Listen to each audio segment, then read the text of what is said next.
नहमदुहु व नसल्ली अला रसूलिहिल करीम अम्मा बअदु फ़अऊज़ु बिल्लाहि मिनश शैतानिर रजीम बिस्मिल्लाहिर रहमानिर रहीम। आज रमज़ानुल मुबारक का 5वां रोज़ा है और हम 5वां पारा इंशाअल्लाह बयान करेंगे। इख्तिसार के साथ 5वें पारे का ख़ुलासा बयान होगा। चौथे पारे की आखिरी आयत में अल्लाह रब्बुल इज़्ज़त ने ऐसे रिश्ते गिनवाए जिनसे निकाह करना हराम है। हुर्रिमत अलैकुम उम्महातुकुम व बनातुकुम व अख़वातुकुम व अम्मातुकुम व ख़ालातुकुम व बनातुल अख़ी व बनातुल उख़्ती व उम्महातुकुम अल्लाती अर्ज़ानकुम। ये आयत है जिसमें अल्लाह ताला ने मुहर्रमात का ज़िक्र किया है कि जिनसे निकाह करना हराम है। माएँ हैं तुम्हारी, तुम्हारी बेटियाँ, तुम्हारी बहनें, तुम्हारी फूफियाँ, वालिद की बहनें, और तुम्हारी खालाएँ, वालदा की बहनें, और तुम्हारी भतीजी, तुम्हारी भांजी, और ऐसे ही तुम्हारी रज़ाई माएँ, तुम्हारी सौतीली माएँ, और तुम्हारी रज़ाई बेटियाँ बहनें, और तुम्हारी सौतीली बेटियाँ और बहनें, और ऐसे ही तुम्हारी सास यानी तुम्हारी बीवी की वालदा। तो ये रिश्ते अल्लाह ताला ने गिनवाए कि इनसे निकाह हराम है। और तुम्हारी साली जब तक बीवी तुम्हारे निकाह में, उसकी बहन से निकाह भी हराम है। 5वें पारे की इब्तिदा अल्लाह रब्बुल इज़्ज़त फरमा रहे हैं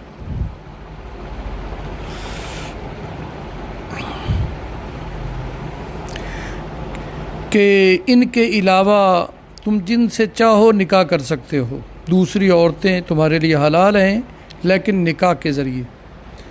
निकाह एक हद है हिल्लत की, और बग़ैर निकाह के औरत हराम है, उससे ज़िना होगा, बदकारी होगी। निकाह का मकसद ये बताया। निकाह के 2 मकसद हैं। निकाह करने के 2 मकसद हैं। एक निकाह इसलिए किया जाता है, पहला मकसद ये है कि तुम ज़िनाकारी और बदकारी से बच जाओ, हलाल तरीके से अपनी शहावत को पूरा करें।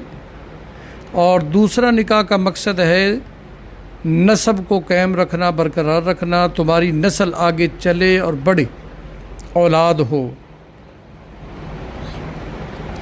तो ये 2 मकसद हैं निकाह के। निकाह करने के बावजूद भी अगर तुमने गैर औरत की तरफ आंख उठाकर देखा और उससे बदकारी ज़िना किया, तो फिर अल्लाह की पकड़ बहुत सख्त है। इस्लामी सज़ा शादीशुदा मर्द ज़ानी के लिए मुतय्यन की गई है। आगे सूरह नूर में आएगा कि उसको सिंगसार किया जाए। ये सख्त तरीन सज़ा इसलिए कि जब इसके पास हलाल थी, बीवी थी, उससे ये शहावत पूरी कर सकता था, फिर इसने आगे क्यों यख मारी है, आगे क्यों हद से तजावुज़ किया है इसने। तो इसलिए फरमाया ऐसों के लिए सख्त तरीन सज़ा है, और वो सिंगसार है जो इस्लाम ने सज़ा मुतय्यन की है। पत्थरों से इसको मार दिया जाए, हिलाक कर दिया जाए। 5वें पारे के पहले ही रुकू में एक लफ्ज़ है, फमस्तमतातुम बिही मिनहुन्न फ़ातूहुन्न उजूरहुन्न फ़रीज़ा, कि तुम उनसे नफ़ा हासिल करो और उनको इस नफ़े के बदले कुछ दो। मुराद तो इससे हकमार है कि तुम निकाह करो, और निकाह का हकमार मुतय्यन भी करो। और हकमार कितना होगा, ये खामिद की हैसियत के मुताबिक होगा। और उसकी हैसियत 1 करोड़ देने की है तो 1 करोड़ बांधा जाए। ये नहीं है कि करोड़पति आदमी और हकमार तुम पूछ रहे हो कि जी शरीक कितना है, 5000 है। ये जुल्म होगा उस औरत पर। जितनी जिसकी हैसियत है। हुज़ूर नबी करीम सल्लल्लाहु अलैहि वसल्लम ने कम से कम हकमार भी बांधा 10 दिरहम, जो आज के दौर में 4000 या 5000 तकरीबन बनता है। इससे कम तो है ही नहीं। ये गरीब आदमियों के लिए है। और जो अमीर हैं, जो लाखोंपति हैं, वो लाख रुपया बांधे, और जो करोड़ोंपति हैं वो करोड़ रुपया बांधे। तो ये शरीयत का हकमार है। शरी हकमार क्या है कि खामिद की हैसियत के मुताबिक हुज़ूर नबी करीम सल्लल्लाहु अलैहि वसल्लम का जब निकाह हुआ हज़रत खदीजतुल कुबरा से तो 500 दिरहम हकमार था। हज़रत फातिमा ज़हरा रज़ियल्लाहु ताला अन्हा का जब अपनी लख्त जिगर अपनी प्यारी बेटी का आपने निकाह किया हज़रत अली मुर्तज़ा शेर खुदा से, तो उस वक़्त जो हकमार था वो आजकल के दौर में 2.5 लाख रुपए तकरीबन बनता है। मार फातिमी जिसे कहा जाता है। 132 तोला चांदी ये हकमार है। और आजकल चांदी 1000 रुपया तो गोया 1,32,000 रुपया या 1.5 लाख रुपया बना। तो यह हकमार है। यह हकमार औरत के लिए ज़रूरी है। इसलिए निकाह के बाद फिर औरत से हकमार माफ़ कराने की कोशिश ना की जाए, बल्कि ये उसका हक है, उसको अदा करें। आप बांधे ही उतना जितना तुम आसानी से दे सकते हो, लेकिन 5,000 से कम तो बिल्कुल नहीं होना चाहिए, किसी सूरत में ना हो। तो इस ऐत से बाद लोगों ने मुता मुराद लिया कि मुता हलाल है, कि देखो जी, और मुता इब्तदाई इस्लाम में तो हलाल था, जैसे शराब भी हलाल थी, शराब पीना हलाल थी, लेकिन इस्लाम के अहकामात बतदरीज नाजिल हुए हैं। जैसा कि नमाज जब नाजिल हुई थी तो उसमें बातें करना भी जायज़ थी, चलना फिरना भी जायज़ था, उसमें खाना भी जायज़ था, सलाम का जवाब लेना, सलाम करना, अफसोसनाक ख़बर पर इन्ना लिल्लाह पढ़ना नमाज की हालत में, फिर नशे की हालत में नमाज जायज़ थी क्योंकि शराब हलाल थी उस वक़्त। फिर शराब हराम हो गई। और ऐसे ही मुता पहले हलाल था, ज़माना जाहिलियत में तो था, लेकिन इब्तदाई इस्लाम में भी हलाल था और बाद में इसकी हुर्मत नाजिल हुई। हुज़ूर नबी करीम सल्लल्लाहु अलैहि वसल्लम ने फरमाया, ऐ लोगों, मैंने तुम्हें मुता की इजाज़त दी थी, लेकिन अब अल्लाह ने इसे क़यामत तक के लिए आराम करार दिया। इसके अलावा ये इब्न माजा की हदीस पाक है और सही हसन हदीस है। तीसरे रुकू में अल्लाह रब्बुल इज़्ज़त ने अर्रिजालु क़व्वामून, इसमें यह फरमाया कि मर्दों को हमने औरतों पर हुक्मरानी अता की है। मर्द सरदार होगा औरत का, मर्द सरताज होगा, और मर्द ही तमाम घरेलू मामलात का ज़िम्मेदार है, क्योंकि हुक्मरानी जो इसके पास है, ये हुक्मरान इसलिए बनाया गया, ज़िम्मेदार इसलिए बनाया गया है क्योंकि औरत की बनिस्बत इसके कुवा मजबूत है। इसलिए कारोबार करना इसके ज़िम्मे, औरत के ज़िम्मे नहीं है। मुलाजमत इख्तियार करना, मजदूरी करना इसके ज़िम्मे है। मर्द के ज़िम्मे है कि वो बच्चों का पेट पाले, अपना भी पाले, बीवी को भी ख़र्चा दे और बच्चों की भी फ़िक्र करे। और मर्द के ज़िम्मे ही है बच्चों की, अपनी औलाद की तरबियत करना। तमाम तर काम, घरेलू और बाहर के काम, अंदर के काम, ये सब मर्द के ज़िम्मे हैं। अर्रिजालु क़व्वामून। लेकिन हुक्मरान होने का मतलब ये नहीं है कि मर्द आका है और औरत उसके ग़ुलाम है या लौंडी है, ऐसे भी नहीं है। बल्कि मर्द और औरत का बाहमी ताल्लुक़ ऐसा होना चाहिए जैसे मुहिब और महबूब का है। मोहब्बत का ताल्लुक़, इश्क व मोहब्बत का ताल्लुक़, उल्फत का ताल्लुक़ होना चाहिए। आका और ग़ुलाम लौंडी का ताल्लुक़ नहीं होना चाहिए, क्योंकि औरत पाँव की जूती नहीं है। जहलियत की वजह से लोग समझते हैं, जहालत की वजह से, कि ये औरत पाँव की जूती है, इसको जूती की नोक पर रखेंगे। गलत है। ज़माना जाहिलियत में ऐसे होता था कि औरत को गुनाह समझा जाता था। औरत बेचारी जुल्म की चक्की में बिस्ती बिस्ती मर जाती थी। औरत को एक लौंडी समझा जाता था, ग़ुलाम बंदी समझा जाता था। लेकिन इस्लाम ने तो औरत को हुकूक दिए हैं, पूरा पूरा औरत को हुकूक में शामिल किया है।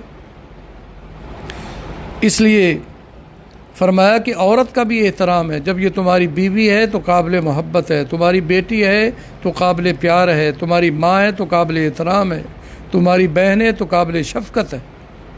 अल्लाह रब्बुल इज़्ज़त ने औरत को ये मकाम दिया। हुज़ूर सल्लल्लाहु अलैहि वसल्लम ने फरमाया कि माँ है तो इसके कदमों के नीचे जन्नत है, बेटी है तो इसकी परवरिश करेगा तो बग़ैर हिसाब के जन्नत में जाएगा, बहन है तो इससे शफ़क़त से पेश आएगा तो अल्लाह रब्बुल इज़्ज़त तुम्हारे गुनाहों को माफ़ कर देंगे। और बीवी है तो इससे मोहब्बत करोगे, इसके हुकूक अदा करोगे तो ये भी तुम्हारे लिए इबादत है। अब निकाह के बाद शहवत को बीवी पर पूरा करेंगे तो ये सिर्फ जायज़ ही नहीं बल्कि इबादत है। इसलिए इमाम शाफी रहमतुल्लाह अलैह ने फरमाया है, नफली इबादत से बेहतर अफजल है कि अपनी बीवी से मुजामत सोहबत की जाए। हुजूर नबी करीम सल्लल्लाहु अलैहि वसल्लम ने निकाह के मुताल्लिक़ फरमाया, अन निकाह मिन सुन्नती, निकाह मेरी सुन्नत है। क्या मतलब? मेरी सुन्नत पर अमल करना क्या है? इबादत। आपकी इताअत इबादत है, तो निकाह इबादत है। इसलिए मामूली चीज़ इसको ना समझा जाए। इसलिए हुजूर सल्लल्लाहु अलैहि वसल्लम, और इबादत कहाँ होती है? मस्जिद में। इसलिए निकाह मस्जिद में कराना मसनून है, क्योंकि ये इबादत है ना, इबादत मस्जिद में होती है। इसलिए हुजूर सल्लल्लाहु अलैहि वसल्लम ने पसंद किया है कि निकाह कहाँ किया जाए? महराज हाल में नहीं, मस्जिद में, अल्लाह के घर में। और इस निकाह की खुशी में जो दावत की जाए उसको दावत वलीमा कहते हैं। लेकिन दावत वलीमा का मतलब ये नहीं कि दोस्तों को बुलाओ, खिलाओ और उनसे पैसे भी वसूल करो। हाँ, वो खुद दें, तुम्हारा तामुन करना चाहें इस मौका पर तो ये इजाज़त है, लेकिन तुम्हारे दिल में ये ना हो कि मैं लूँ। आगे चलकर अगले रुकू में हुजूर अल्लाह रब्बुल इज़्ज़त फरमा रहे हैं, घर और ख़ानदान के निज़ाम को दुरुस्त रखने की अल्लाह ताला ने तदबीरें बताई हैं। 5वें रुकू में इज्तिमाई ज़िंदगी की दुरुस्तगी के लिए हर चीज़, हर काम में एहसान का हुक्म दिया गया है। अल्लाह रब्बुल इज़्ज़त ने हमें आज के इस मंजिल में, आज के पारे में अदल और इंसाफ कायम रखने का भी हुक्म दिया है। मुसावात को कायम रखें। हमारा दीन, दीन इस्लाम अदल मुसावात का दीन है। सारी मखलूक के दरमियान अदल का हुक्म देता है कुरान करीम। यहाँ तक कि काफिर के हुकूक भी गस्ब करने की इजाज़त नहीं देता।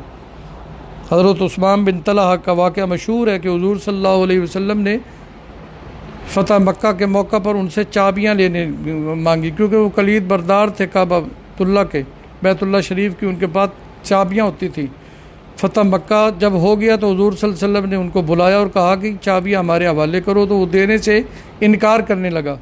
तो आप सल्लल्लाहु अलैहि वसल्लम ने क्या फरमाया कि चाबियाँ दे दो, मैं आपको ही लौटाऊँगा। तो हुज़ूर नबी करीम सल्लल्लाहु अलैहि वसल्लम ने चाबियाँ ले ली। बहुत सारों की ख्वाहिश थी कि हम कलीद बरदार हों, बैतुल्लाह की चाबियाँ हमारे पास हो। लेकिन एक वक्त आया कि हुज़ूर सल्लल्लाहु अलैहि वसल्लम ने इन्हीं को बुलाया जिनसे ली थी और चाबियाँ वापस की, और ये कहा कि उस्मान, याद रखना, ये खुशखबरी सुन लो मैं अल्लाह के नबी की तरफ से कि साथ क़यामत तक तुम्हारी नस्ल में बैतुल्लाह की चाबियाँ रहेंगी। आज भी सऊदी हुकूमत के हुक्मरानों के पास बैतुल्लाह की चाबियाँ नहीं हैं, बल्कि उस्मान बिन तलहा की औलाद में जो चला आ रहा है ना, उनके पास चाबियाँ हैं। हुज़ूर सल्लल्लाहु अलैहि वसल्लम के इसी हुस्न अखलाक को और अदल व इंसाफ को देख कर उन्होंने कलमा पढ़ लिया था, मुसलमान हो गए थे। और ऐसे ही आज की मंजिल में एक वाक़या की तरफ भी इशारा है कि हुज़ूर ने अदल का वाक़या कि एक मुनाफिक, यानी नाम निहाद मुसलमान, मुनाफिक कहते हैं जो ऊपर ऊपर से मुसलमान और अंदर उनके कुफर भरा हुआ है, इस्लाम के ख़िलाफ़ तासुब और नफ़रत, लेकिन ऊपर से वो मोमिन बने हुए, मुसलमान बने हुए। हुज़ूर सल्लल्लाहु अलैहि वसल्लम ने ऐसे जो नाम निहाद के मुसलमान हैं, ऊपर ऊपर से जो मुसलमान, अंदर कुफर है, गिलाज़त है कुफर की, उनसे भी जंग करने को आपने मना किया है, क्योंकि ऐसे इस्लाम बदनाम होगा कि दूसरे लोग क्या कहेंगे कि मुसलमानों से लड़ाई कर रहे हैं, मुसलमानों का कत्लेआम कर रहे हैं। इसलिए आपने इनसे भी शफ़क़त और मोहब्बत और प्यार का सलूक रखा है, जबकि आपको पता था कि ये मुनाफिक है, ये अंदर से काफिर हैं। और याद रखें, काफिर की जो सज़ा है उससे दुगनी और डबल सज़ा मुनाफिक को दी जाएगी। इसलिए इसी 5वें पारे के आखिरी रुकू में मुनाफिकीन की सज़ा का जिक्र है, इन्नल मुनाफिकीना फी दर्किल अस्फली मिनन नार, ये जहन्नुम के आखिरी हिस्सा में, आखिरी तबका में डाले जाएंगे। मुनाफिक निफाक की वजह से इन्होंने दीन इस्लाम का जो नुकसान किया है वो काफरों ने भी नहीं किया, मुशरिकीन ने भी नहीं किया। इसलिए इनसे बचने के लिए अल्लाह रब्बुल इज़्ज़त ने बहुत सारी तदबीरें बताई हैं कि इनको इख्तियार करें ताकि तुम इनके निफाक से बच सको। तो एक वाक़या की तरफ इशारा है कि एक नाम निहाद का मुसलमान मुनाफिक वो मुकदमा लेकर आया यहूदी के ख़िलाफ़। कोई घोड़े का मामला था, ये कहता था मेरा, यहूदी कहता है मेरा। बहरहाल जब गवाह बने तो यहूदी के हक़ में हुज़ूर सल्लल्लाहु अलैहि वसल्लम ने फ़ैसला कर दिया। अब ये नाम निहाद का मुसलमान, इसको हुज़ूर सल्लल्लाहु अलैहि वसल्लम का फ़ैसला पसंद नहीं आया और ये चला गया हज़रत फ़ारूक आज़म रज़ियल्लाहु तआला अन्हु के पास। आपने फरमाया, हाँ वहाँ कोई एक आदमी खड़ा था, उसने कहा कि हज़रत उमर, इनका फ़ैसला तो हुजूर कर चुके हैं और फिर ये आपके पास आए। तो हज़रत उमर को बहुत गुस्सा आया, अंदर गए और तलवार उठा कर ले आए और उस मुनाफिक की गर्दन उड़ा डाली कि हुजूर सल्लल्लाहु अलैहि वसल्लम ने जो फ़ैसला कर दिया, आपके फ़ैसले के बाद मेरे पास आए हैं, तो मैं तो फिर ऐसों की सज़ा यही मुतय्यन करूँगा जिन्होंने अल्लाह के पाक पैगंबर के फ़ैसले को मुस्तरद किया है। तो ये है मुसावात, ये अदल।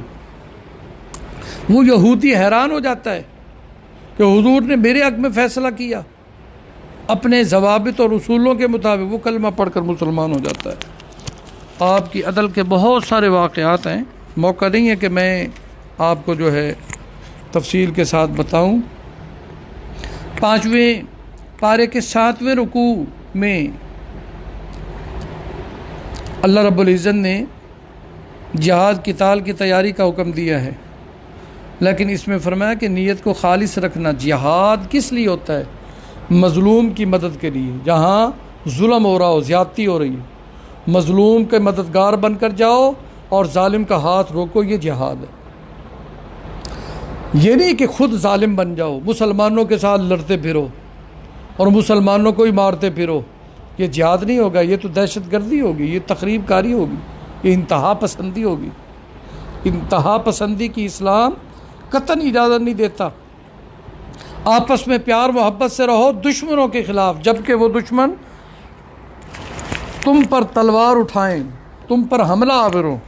वैसे दुश्मन हैं लेकिन तुम्हें कुछ नहीं कहते, तो फिर उन पर हाथ ना उठाओ।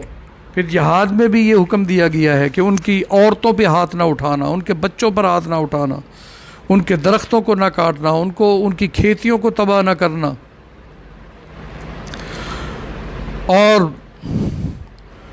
उनको नुकसान न देना, उनके बूढ़ों को, ज़ईफ़ों को और मरीज़ों को कुछ ना कहना। हाँ, नौजवान ऐसे जो तुम्हारे ख़िलाफ़ उठे हों, उनके ख़िलाफ़ तुमने मैदान में निकलना है, जिहाद करना है। फिर मैदान में निकलो तो फिर पीछे मुड़कर नहीं देखना, पीछे हटने का इरादा नहीं करना, वरना बागियों में तुम शामिल हो जाओगे और जालिमों में तुम्हें शामिल कर दिया जाएगा।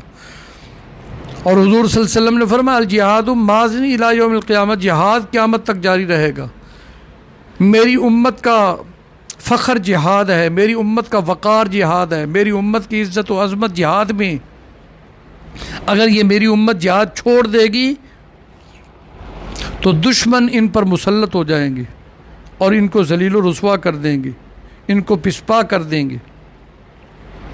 इसलिए फरमाया, जब तक जिहाद रहेगा मुसलमानों का फ़ख्र से सर ऊंचा रहेगा, बुलंद रहेगा। जिहाद तो एक बाड़ है जिससे मुसलमान अपनी हिफाजत करता है। जालिमों को जुल्म से रोकना, जालिमों के ख़िलाफ़ आवाज़ उठाना, ये भी जिहाद है। तो जिहाद व क़िताल की तरगीब देने के बाद मुसलमानों को मुनाफ़िकीन की तदबीरों और मुशाज़ों से चुकन्ना रहने का भी अल्लाह ताला ने हुक्म दिया है। मुनाफिक कौन है? संग दिल गिरोह, पत्थर गिरोह, जिसने इस्लाम का जामा जेब तन करके हमेशा इस्लाम और मुसलमानों को नुकसान पहुँचाया। मदीना मुनव्वरा में जो पहली इस्लामी रियासत कायम हुई, उसके ख़िलाफ़ साजिशों का ताना बाना बुनने में भी ये मुनाफिकों का गिरोह पेश था। मुसलमान, इसलिए मुसलमानों को इनसे बचने का हुक्म दिया गया है, ताकीद की गई है। इनकी हरकतों से बचे रहो, इनके बुग़्ज़ व हसद से बचे रहो, इनके धोखों से बचे रहो।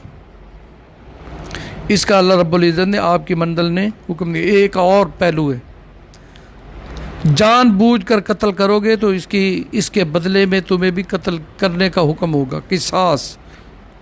और अगर अनजाने में कत्ल हो गए तो फिर कत्ल, उसके बदले में कत्ल तो नहीं होगे, दियत देनी पड़ेगी। और दियत फुरसा की रजामंदी पर है, या हाकिम वक़्त काज़ी अदालत जो फ़ैसला करेगा वही दियत होगी। फरमाया कि जानबूझकर तुमने कत्ल किया तो हमेशा हमेशा कातिल जहन्नुम में रहेगा। अगर काफिर है और मुसलमान है तो एक तवील अरसा तक वो जहन्नुम में रहेगा। और आज की मंजिल में मुसाफिरों के लिए बताया गया है कसर नमाज वो कर सकते हैं, कसर नमाज वो अदा करें। अहनाफ के नज़दीक ये है कि 46 मील यानी 77 किलोमीटर या 75 किलोमीटर का सफ़र है तो आबादी से निकलते ही आपकी नमाज कसर होगी। वइज़ा ज़रबतुम फिल अर्ज़ि फ़लैसा अलैकुम जुनाहुन अन तक़सुरू मिनस्सलाह, तुम कसर करोगे, 4 रकात वाली 2 रकतें पढ़ोगे। और हालत सफ़र में तुम्हें सुन्नतें और नवाफिल भी माफ़ होंगे, लेकिन अगर वक्त है पढ़ लें तो सवाब है, ना पढ़ें तो कोई अजाब नहीं, इजाज़त है छोड़ने की। अल्लाह ताला ने ये एक रुख्सत दी है, इनाम दिया है। इसलिए फरमाया कि हालत सफ़र में कोई मुसाफिर अगर अल्लाह ताला के इस नेमत को ना मानने, इस इनाम का इनकार करे कि मैं तो नहीं 2 नहीं पढ़ूँगा 4 ही पढ़ूँगा, तो उसकी नमाज नहीं होगी, क्योंकि उसने कुफरान नेमत किया, अल्लाह की नेमत का इनकार किया। इसलिए 2 अल्लाह ने रखी है तो 2 ही पढ़नी है। फ़र्ज़ नमाज 2, ज़ोहर के, असर के, इशा की, ये 4 रखते हैं ना, 2 रखते हालत सफ़र में। और फिर जहाँ आपने जाना है 77 किलोमीटर के फासले पर, वहाँ आप अगर 14 दिन तक क़याम में रहें, नियत करें 14 दिन की, तो वहीं आप मुसाफिर ही होंगे। यानी अकेले नमाज पढ़ेंगे तो 2 ही पढ़ेंगे, लेकिन मुकीम इमाम के पीछे आप पढ़ेंगे तो फिर पूरी पढ़ेंगे। तो ये अल्लाह रब्बुल इज़्ज़त ने रुख्सत अता की है। अल्लाहु अकबर। और आज की मंजिल में हज़रत इब्राहीम खलीलुल्लाह का तज़किरा भी है, जो अबुल अम्बिया हैं, जद्दुल अम्बिया। 40,000 अम्बिया कमोबेश आपके नसब से, आपकी पुश से हैं। 16वें रुकू में दोबारा अल्लाह ताला औरतों का तज़किरा फरमाते हैं, जिसमें उन पर जुल्म करने और उनके हुकूक गस्ब करने से मना किया गया है। अगर मियाँ बीवी के दरमियान इख्तलाफ हो जाए तो उन्हें आपस में सुलह कर लेनी चाहिए, और सुलह ही सबसे अच्छा रास्ता है। 5वें पारे के आखिरी रुकू में दोबारा मुनाफिकीन की मज़म्मत की, उन्हें सख्त तरीन अजाब की वही सुनाई गई है। और उनकी एक अलामत भी बयान की गई है कि मुनाफिक जो ऊपर ऊपर से अपने आप को मुसलमान कहते हैं, एक अलामत ये है कि नमाज का वक्त हो जाए तो जब ये नमाज के लिए उठते हैं तो बड़ी सुस्ती के साथ नमाज कज़ा कर देते हैं, नमाज को वक़्त पर नहीं पढ़ते, बेवक़्त पढ़ लेते हैं, कज़ा करके पढ़ लेते हैं, या नमाज पढ़ते हैं तो बिल्कुल मुख्तसर जल्दी जल्दी पढ़ लेते हैं। ये मुनाफ़िकों की अलामत है। हुज़ूर नबी करीम सल्लल्लाहु अलैहि वसल्लम ने फरमाया मुनाफ़िकों की 3 अलामतें, अल्लाह ताला हमें इससे बचने की तौफ़ीक दे। पहली अलामत, इज़ा हद्दस कज़ब, जब ये बोलता है तो झूठ बोलता है। वइज़ा तुमिन खाना, और जब इसके पास अमानत रखी जाए तो ये ख़यानत करता है। वइज़ा वादा खालाफा, जब किसी से वादा करता है तो वादा खिलाफ़ी करता है। तो मुनाफ़िकों की अलामतें बताई हुज़ूर सल्लल्लाहु अलैहि वसल्लम ने। दुआ है कि अल्लाह ताला में अमल करने की तौफ़ीक अता फ़रमाए, कुरान करीम की तालीमात को समझने की, इसको फ़रोग़ देने की अल्लाह ताला में तौफ़ीक अता फ़रमाए। आमीन।